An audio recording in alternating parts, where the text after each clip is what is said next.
Gavana Anne Waiguru wa Kirinyaga County aliweza kupiga upato serikali ya William Samoei hivi leo na kusema ya kwamba William Samoei Ruto ameweza kufanya maendeleo katika mlima wa Kenya, ikiwemo Kirinyaga ikiwa imejipatia ama imejivunia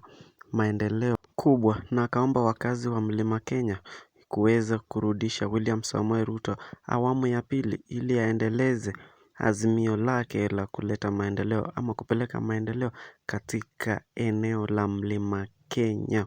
Sijui kuna yapi mtazamaji wa P-Media kuhusiana na hili. Gavana Anne Waiguru kumsapoti William Samoei Ruto na kuacha nje yule kinara wa DCP Rigathi Gachagua, kwa maana Anne Waiguru aliweza kusema ya kwamba Rigathi Gachagua ana sera, yeye tu ni kupiga kelele, na akaenda zaidi akasema Rigathi Gachagua ni kama hana akili timamu, kwa maana anampingaje Rais William Samoei Ruto ilhali Samoei Ruto anapeleka maendeleo katika eneo la mlima Kenya. Sijui uko na yepi kuhusiana na hili. Tunaona William Samoei Ruto anaenda kujipatia umaarufu katika mlima wa Kenya, na baadhi ya watu walikuwa wanasema mlima Kenya sasa Ruto amekosa uungwaji mkono, lakini tumeona ya kwamba watu wakubwa ama viongozi wakuu katika mlima Kenya ikiwemo Anne Waiguru akiweza kusupport William Samoei Ruto na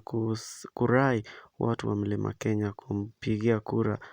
Rais William Samoei Ruto kwa awamu ya pili, na kusema ya kwamba William Ruto ni two term na hawezi panduka katika kiti cha president hadi 2032.